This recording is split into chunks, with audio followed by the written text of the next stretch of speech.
जय हो गणगौर माता की। जय हो भोलेनाथ की। जय हो मैया पार्वती की।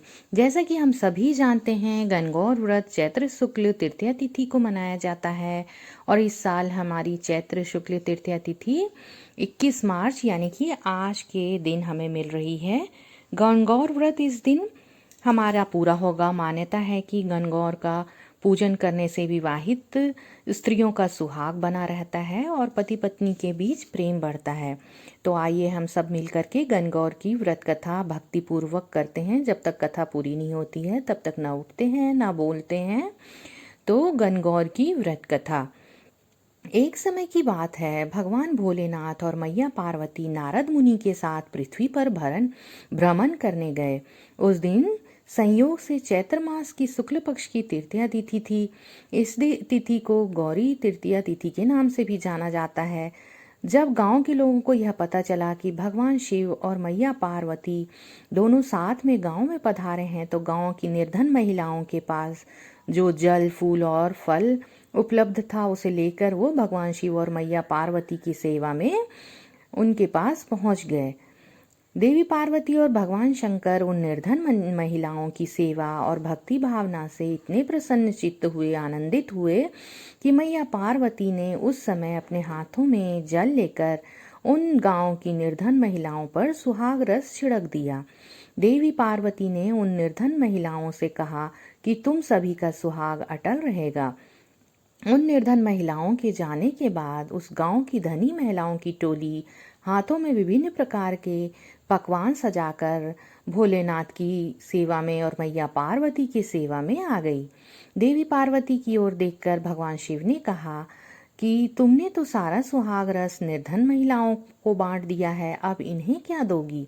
देवी पार्वती ने तब भोलेनाथ की ओर देखकर कहा, उन निर्धन महिलाओं को मैंने ऊपरी सुहाग रस दिया है, इन धनी महिलाओं को मैं अपने समान सौभाग्य का आशीर्वाद दूंगी। इसके बाद देवी पार्वती ने अपनी एक उंगली को काटकर उससे निकलने वाले रक्त को सभी धनी महिलाओं के ऊपर छिड़क दिया, जिससे ऊपर जैसे रक्त गिरता गया वैसा सुहाग उसे मिलता गया।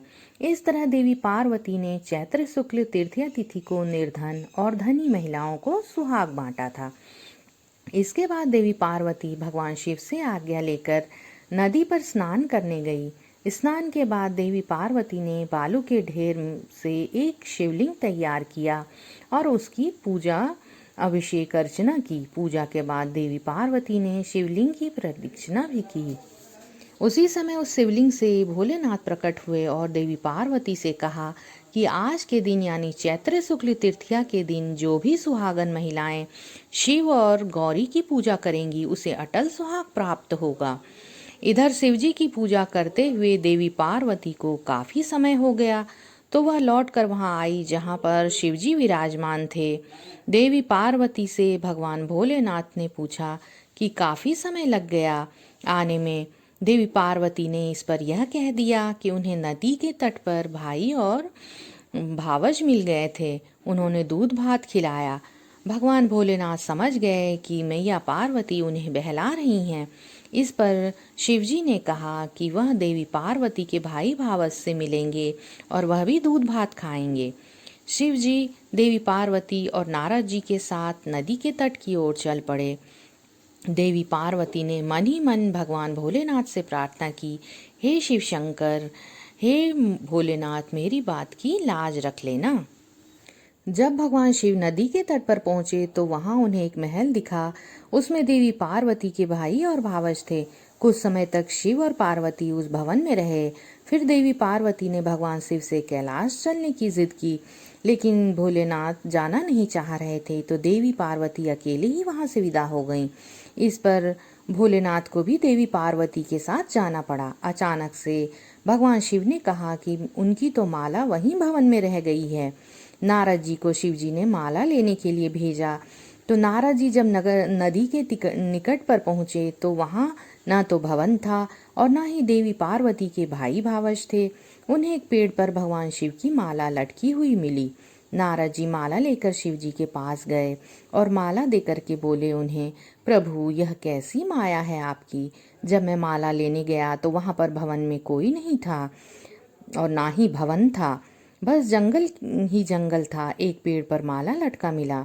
इस पर भगवान शिव और पार्वती मुस्कुराए और बोले, यह सब तो देवी पार्वती की माया थी। इस पर देवी पार्वती ने कहा, यह मेरी नहीं, भोलेनाथ की माया थी। नारद जी ने कहा कि आप दोनों की माया आप दोनों ही जाने। आप दोनों की जो भी भक्ति भाव से प्रेम पूर्वक पूजा करेगा, आराधना करेगा और मिट्टी के भोलेनाथ बनाकर मैया पार्वती बना के गौरी और शिव शंकर की पूजा करेगा, उनका प्रेम आप दोनों ही जैसा पति पत्नी का प्रेम बना रहेगा। तो इस तरह से गणगौर की कथा समाप्त होती है। बोलो गणगौर माता की, मैया पार्वती की, भोलेनाथ की जय।